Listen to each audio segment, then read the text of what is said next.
A sala do cartório, revestida em madeira escura e polida, ecoava o riso condescendente dos parentes enquanto meu irmão mais velho, Sérgio, declarava com ar triunfante: o imóvel e o negócio são meus. Para ela, só as bonecas de porcelana. Os olhares se voltavam para mim, como se meu legado fosse uma piada de mau gosto contada em um velório. Eu, Olga Vlasova, 32 anos, sentada em meu vestido preto discreto, observava a cena com uma calma que escondia uma década de trabalho silencioso e incansável. 10 anos dedicados a B, a construtora da família em Ekaterimburgo, enquanto Sérgio se perdia em festas na Europa com o dinheiro do pai, cursava uma pós-graduação medíocre e sonhava com grandes feitos sem jamais sujar as mãos. Eu, por outro lado, negociava contratos, garantia pagamentos em dia, resolvia crises com fornecedores e mantinha as equipes motivadas. 80 horas semanais, noites em claro estudando normas de construção, visitando canteiros de obras, aprendendo a distinguir uma viga de um pilar só pelo som. Mas para eles, eu era apenas a menina do papai, como tia Tânia resmungava entre suspiros teatrais, enxugando lágrimas que nunca caíam. Pelo menos Sérgio entende de negócios, dizia ela, como se meu irmão, que confundia custo de material com lucro líquido e achava que gestão se resumia a jantares caros, fosse algum gênio. Eu mordia a língua até sentir o gosto metálico do sangue. Sabia que discutir seria como gritar para surdos. Sérgio, ajustando o nó da gravata de seda, continuava seu discurso: deixe Olga brincar com seus brinquedos. Eu cuidarei dos assuntos sérios. Nosso pai sempre disse que um negócio precisa de uma mão firme, de homem. As palavras doavam como um soco no estômago. Mão firme era o jeito deles justificar a incompetência disfarçada de carisma. Sérgio brilhava em almoços corporativos, mas tremia ao assinar um contrato. Falava de sinergia e posicionamento de mercado sem saber o custo de 1 metro cúbico de concreto. Foi então que o notário, Ilya Petrovich Dorofeev, um homem de olhares perspicazes que conhecia nossa família há décadas, tossiu levemente. Seu gesto discreto fez meu corpo inteiro se tensionar. Havia algo em seu silêncio que antecipava uma virada. E quando ele falou, sua voz cortou o ar como uma lâmina. Na verdade, a empresa nunca esteve em nome dele. O riso morreu no mesmo instante. O som do ar-condicionado tornou-se ensurdecedor. O rosto de Sérgio, antes iluminado pela arrogância, desabou em uma máscara de incredulidade. Dentro de mim, uma onda quente de satisfação perigosa se espalhava. Depois de anos sendo tratada como um apêndice inconveniente da família, algo finalmente mudava. Desde criança, soube que meu lugar nos Vlasov era o de segunda opção. Meu pai, Timofei, construiu a empresa do zero, começou com uma caminhonete e um conjunto de ferramentas. Minha mãe morreu quando eu tinha 12 anos, e tive que aprender sozinha a navegar em um mundo de canteiros de obra e salas de reunião dominadas por homens que duvidavam de mim só por eu ser mulher. Sérgio, 5 anos mais velho, era o filho dourado, a estrela do futebol na escola, namorado da rainha do baile, mestre em administração, mal concluído, na Universidade Federal do Ural. Todos aplaudiam suas conquistas, enquanto eu, aos 22 anos, já gerenciava crises, renegociava dívidas e salvava contratos milionários. Você tem boa memória para números, dizia meu pai, como se fosse um truque de mágica, não a habilidade que mantinha a empresa de pé. Eu era que resolvia os problemas que Sérgio nem sabia que existiam.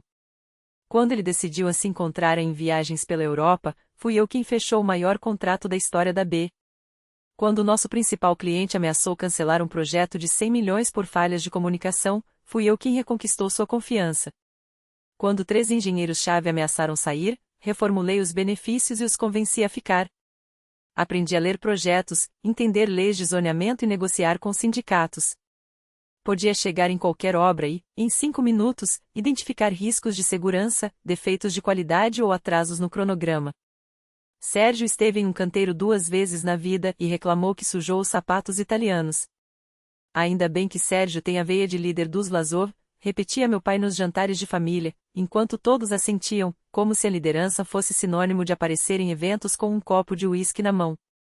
O que eles chamavam de visão estratégica era, na verdade, uma mistura de preguiça e sorte. Sérgio encantava clientes em jantares, mas não sabia diferenciar uma laje de uma viga.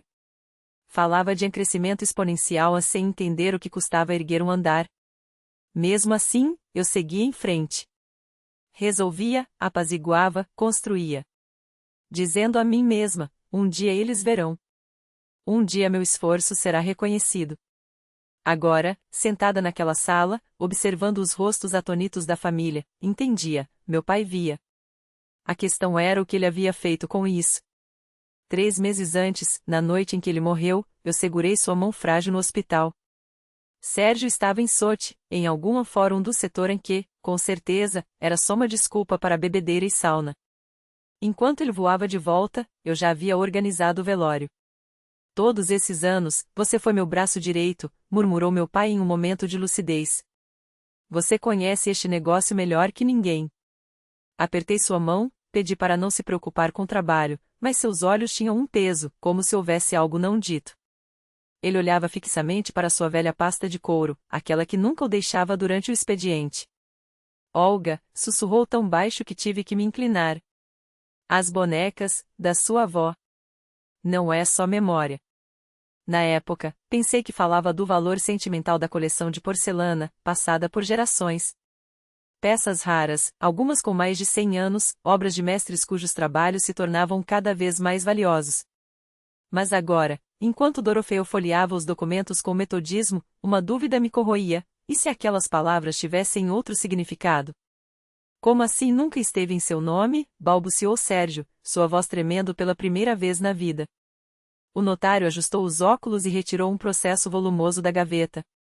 Seu pai transferiu 100% da B para Olga há 5 anos. Desde 15 de setembro de 2019, ela é a única sócia e diretora-geral. Por pedido de Timofei Grigorievich, essa informação foi mantida em sigilo. O ar na sala ficou denso. Meu coração batia tão forte que doía, mas meu rosto permanecia impassível. 5 anos atrás, exatamente quando Sérgio havia desaparecido para se encontrar em festas na Europa, e eu salvava a empresa do colapso com um contrato que nos tiraria da crise. Isso é um engano, protestou ele, mas a convicção em sua voz era só uma sombra do que fora segundos antes. Eu sou o filho. Eu deveria herdar. Sua voz quebrou, revelando o medo de quem, pela primeira vez, via o chão desabar sob seus pés. E eu, finalmente, permiti que um sorriso discreto tocasse meus lábios. Não por vingança, mas pela justiça tardia de um homem que, no fim, soube reconhecer quem realmente merecia seu legado. O negócio não era dele para herdar. Essa verdade, agora nua e crua sobre a mesa de mogno, parecia queimar a pele de todos os presentes. O notário, com a calma de quem já viu muitos impérios desmoronarem em papel timbrado, deslizou os dedos sobre a pasta espessa. A transferência da empresa para a Sra. Vlasova foi registrada em 15 de setembro de 2019, com todos os protocolos legais observados. Incluindo, é claro, a avaliação independente dos ativos. Eu não precisei dizer nada. Os números falavam por mim. 40% de crescimento em 5 anos, cada ponto percentual era uma noite em claro, cada decimal uma batalha ganha enquanto Sérgio dormia em sua torre de marfim, sonhando com diplomas que nunca soube aplicar. Mas o pai sempre disse que eu seria o sucessor, ele insistiu, a voz agora um rosnado de animal acossado. Sua mão tremia ao segurar o copo de uísque que, até pouco tempo, ele ergueria em brinde à sua própria genialidade. Você disse. Ele ouviu, corrigi, cruzando as pernas com a elegância de quem finalmente tem espaço para se mover. Há uma diferença sutil entre sonhar com poder e exercê-lo. Você confundiu presença com liderança, Sérgio Timofeevich. O uso do patronímico foi intencional, um lembrete de que, apesar de todos os seus títulos, ele nunca soube carregar o peso de um nome que eu havia honrado em silêncio. O notário prosseguiu, implacável. A transferência incluiu todos os ativos operacionais, contratos em vigor, maquinário e, o mais valioso, a propriedade intelectual desenvolvida nos últimos anos. Vi os olhos de Sérgio se arregalarem. Ele nunca entendeu que os projetos que desdenhava, aqueles relatórios que deixava empilhados em minha mesa com uma Olga, deu uma olhada nisso condescendente, eram, na verdade, as engrenagens que mantinham a empresa viva. E as dívidas? Perguntou tia Tânia, a esperança tremulando em sua voz como uma vela prestes a apagar. Também transferidas, respondi antes que Dorofeu pudesse abrir a boca. E quitadas. Uma a uma. Enquanto você e Sérgio assinava cheques para seus projetos visionários o que nunca saíram do papel. A sala gelou. Até a respiração de Diana, minha madrasta, parecia ter engasgado em sua própria hipocrisia. Então veio a lista dos bens pessoais. O notário anunciou, com a precisão de um cirurgião fazendo a primeira incisão, o imóvel na Dasha de Pokrovskoy, com sua hipoteca pendente de 25 milhões. Sérgio engoliu em seco. As contas bancárias, esvaziadas nos últimos 3 anos para cobrir, aqui, uma pausa estratégica e empréstimos pessoais e despesas não justificadas. Isso é um erro, ele explodiu, batendo a mão na mesa com a força de um homem que ainda acredita que o mundo deve curvar-se à sua fúria. Eu mereço mais. Merecer, repeti, saboreando a palavra como um vinho raro. Uma palavra interessante. Você merecia o carro do pai? Aquele Toyota com a transmissão falhando que ele comprou usado para não gastar com seus caprichos? Risos abafados ecoaram até os primos, que sempre o idolatravam, agora viravam os rostos, envergonhados por terem apostado no cavalo errado. Mas foi quando o notário mencionou a coleção de bonecas que o silêncio se tornou tangível. 47 peças, incluindo exemplares raríssimos do final do século XIX, avaliados em 45 milhões de rublos. O ar saiu dos pulmões de Sérgio em um sopro audível. Ele olhava para mim como se visse pela primeira vez não a secretária obediente, não a irmã postiça que tolerava, mas a estrategista que havia jogado um jogo que ele nem sabia que existia. Kukli, ele ri, a palavra soando como um engasgo. Você herdou, bonecas? Herdei um legado, corrigi, levantando-me com a graça de quem sabe que a batalha já está ganha. Enquanto você viajava por Bali em busca de si mesmo, eu estudava cada peça dessa coleção com a sua avó. Cada história, cada valor de mercado, cada certificado de autenticidade. Você as chamava de tranqueiras velhas. Eu as via como investimentos. O sorriso que se espalhou pelo meu rosto não era de triunfo, mas de reconhecimento tardio. O pai sabia disso. Ele sempre soube. Sérgio abriu a boca, fechou, abriu novamente. Suas palavras, outrora afiadas como lâminas, agora não passavam de farpas sem corte. Isso não é justo. Justiça, respondi, ajustando o colar que ele mesmo havia me dado no Natal passado, um presente barato, comprado por obrigação, é quando o esforço é finalmente recompensado. E hoje, meu caro irmão, a justiça está sendo servida. Seu olhar percorria a sala em busca de um aliado que não existia. Todos se lembravam das alturas de Pokrovsky, o maior triunfo da história da empresa. 3 meses lutando contra o comitê de arquitetura, superando auditorias ambientais, garantindo o GPZU, resolvendo problemas que poderiam enterrar o projeto de vez. Minha voz cortava o ar como uma lâmina afiada. Enquanto eu fazia isso, nosso advogado me alertou sobre uma reclamação do subcontratado, com base nos artigos 72 e 724 do Código Civil. Ameaçavam um processo no tribunal arbitral que poderia destruir a empresa. Ilya Petrovich assentiu, os olhos estreitos. Seu pai enfrentou o risco de responsabilidade subsidiária, algo que poderia atingir até o patrimônio pessoal, inclusive a casa da família. Foi por isso que ele me chamou em seu gabinete, lembro-me daquele dia com uma clareza dolorosa. Disse que observava como eu lidava com desafios cada vez mais complexos e queria proteger tanto o negócio quanto a família. A decisão de transferir a participação para quem realmente entendia da empresa foi dele. Mas por que não nos contou? Diana perguntou, embora o tom acusatório já tivesse se dissipado. Porque ele conhecia a reação de vocês, respondi, secamente. A mesma que estão tendo agora. O choque de descobrir que Olga é capaz de gerir algo mais complexo do que uma barraca de shawarma. Sérgio finalmente recuperou a voz, mas ela saía trêmula, sem a habitual arrogância. Isso é uma loucura. Não se pode simplesmente transferir uma empresa de centenas de milhões sem discutir com a família. Ele não a deu a ninguém, corrijo, e pela primeira vez deixei o aço transparecer em minha voz. Eu a conquistei. Com cada plantão de 18 horas, cada incêndio apagado, cada relação construída com clientes e fornecedores. Enquanto você postava stories de praias em Bali, eu garantia que nossas equipes tivessem trabalho. Abri a pasta que trouxera comigo, não imaginava que precisaria dela hoje. Aqui está a prestação de contas dos últimos 5 anos, mostrando o crescimento sob minha gestão. Depoimentos de clientes, fornecedores, funcionários. Documentação de cada decisão crítica, cada problema resolvido. O notário folheava os papéis, visivelmente impressionado. Seu pai mencionou sua meticulosidade, mas não imaginei que fosse tão abrangente. Aprendi cedo, nesta família, se você quer que acreditem que você fez algo, precisa registrar cada detalhe. Lancei um olhar significativo para Sérgio. Vi demais vezes meu trabalho ser apropriado por outros. O silêncio que se instalou no escritório era diferente agora. Não era mais o espanto de quem recebe uma notícia inesperada. Era o silêncio de quem finalmente entende que esteve fundamentalmente errado. E agora? Sérgio perguntou, quase inaudível. Olhei para ele, o irmão que, por 37 anos, viveu de carisma e privilégios, nunca duvidando que herdaria tudo que nosso pai construíra. Por um instante, quase senti pena. Agora, respondi, recolhendo meus papéis e me levantando, encontre seu próprio caminho. Como eu fiz.